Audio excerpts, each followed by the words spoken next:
Hi friends, welcome back to my channel and to day 9 of our 13 days of Halloween series here at Polly's Paper Studio. If you want to check out the first 8 projects, you can find links for them at the top of the description. For today, we're going to make this very fun and festive Halloween banner, and I'm using up a collection that makes me so happy to not be adding it to my stash.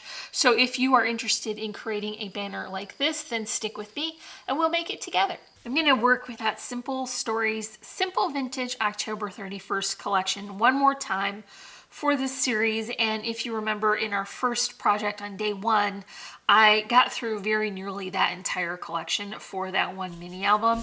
So I had just a little bit left and I was able to get it down to this little bit here. I've got about 3/4 of a sheet and then a few offcuts. So I'm gonna just go ahead and add these to a different collection if I need to stretch that to make it work a little bit further.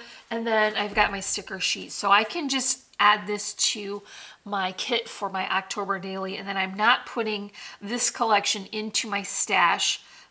For next year, I can go ahead and pick up something new to create with. And we're also going to be working with this fishtail banner die set. It's from Gina Marie Designs, and I use this all the time. For a while, it was retired, but they brought it out of retirement. I'm so happy about that because I really genuinely think this is a very good value. If you don't have a nested banner set, you should consider getting this one because I really love it. This banner is going to have 3 sections, and they will all be made with a similar layout and design. So I've taken the largest of that die and cut a piece of 110-pound cardstock. I'm going to use that as a core between the pattern paper layers so that it will be nice and sturdy. And then I've cut an additional pattern for the back just so that it will have a nice finished look all the way around. And so my first pattern is going to be that kind of typography. I picked this specifically because this kind of all over pattern is going to read very well when it's underneath other layers. So I'm just adding that to my heavy duty cardstock center. And then I'm going to bring in this second piece that I've cut so that I could use it as a template. And I've just punched a hole in the corner here, and I know exactly where that's going to fall. So I'm going to use my Crocodile because there's quite a few of those paper layers there. This will just be easier to get through. And I'll line that up and punch that hole. And then I'll flip that over. And I know that this side will be centered exactly as the other. Now I can top this larger base portion with a layering pattern. So this is the next size down in that nested set. And I'm just going to center this on top. And you see that I have a bit of foam tape there so that we can begin to build some dimension. So the next thing I want to do is add some layering to that second pattern. So my next pattern to bring in is just that spider web, and it's cut just to stretch across the front of that top layer. Then I've got my image, which was from one of those journal cut aparts, and I just used a large circle punch to remove the portion that I wanted, which fits perfectly into this die cut doily, which I decided to cut with my black cardstock so that it would have a more holiday palette. And I'm sticking that on with foam spacers, so this will be a little bit more dimension, but there isn't a lot of room on the back of this doily die for adhesive. So once I've got that top layer on, I'm just going to add hot glue, and that will seal up that doily in between those layers. I've also got an arrangement for this center section, which consists of a poinsettia that was cut from a vintagey orange color and finished with gold double head stamens. And then it's balanced by some smaller white flowers and leaves cut from black cardstock, a little netting, and a little bit of twine.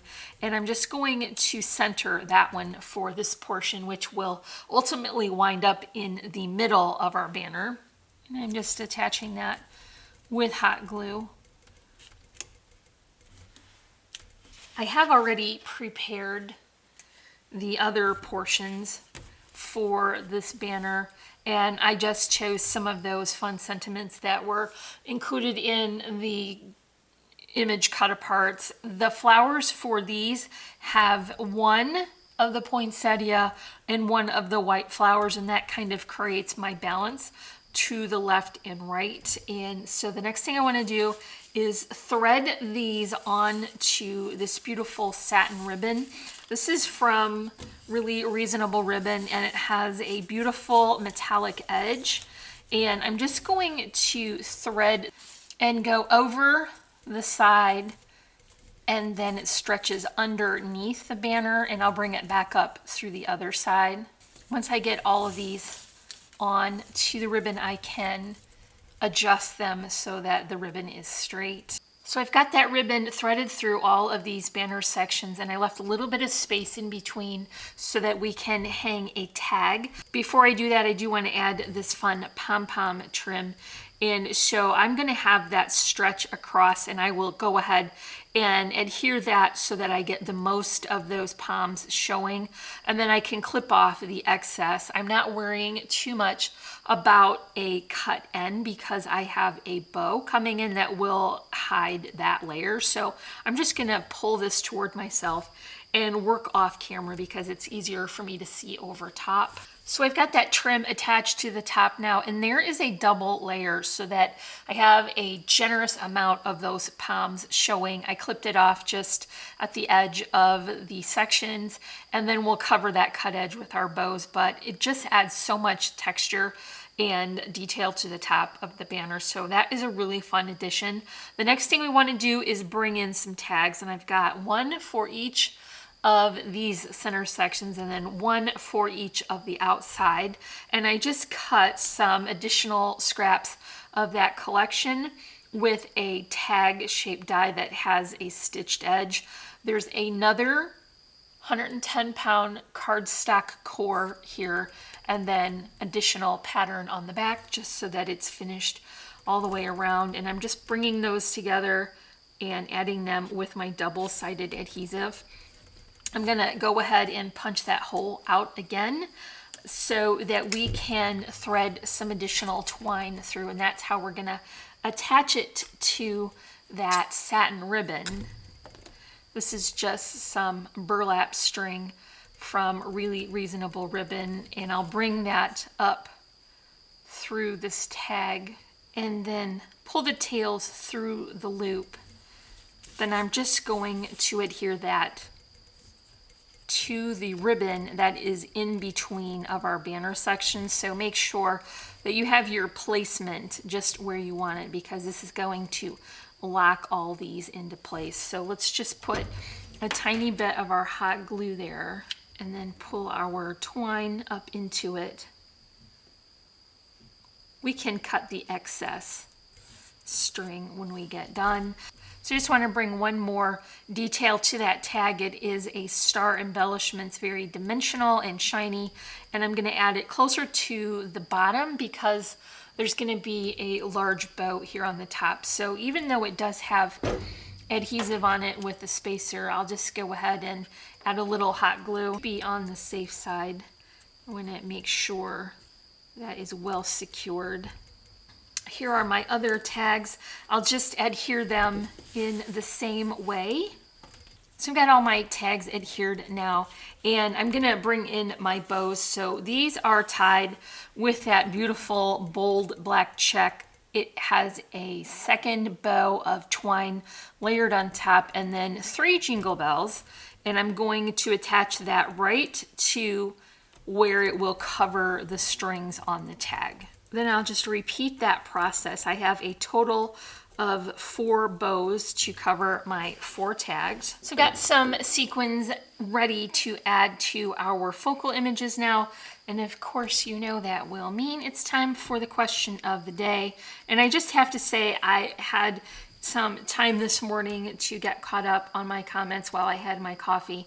And I was just falling out of my chair laughing, as y'all are so funny. It was so nice to go through and read all of those comments for the question of the day. So thank you so much for that. It makes it so much fun to interact with all of you. I get to know you all a little bit better, and that makes this a whole lot more funner for me. So now we're on to the question for today. So, is a spider scarier to you if it's little teeny or if it's really big? I think I'm going to pick teeny because they move very quickly and they get under stuff and you can't get after them. So I think I would rather run into a really big spider, and that would be my vote for the question of the day. Drop your choice in the comment section as you do. And that's going to be it for our banner today. If you enjoyed this project, make sure you come back tomorrow for day 10. And remember, there will be links in the description for the products I mentioned, as well as for our social media sites. And don't forget to comment, like, and subscribe. As always, I'm wishing you a happy and productive day, and I thank you so much for watching. Bye.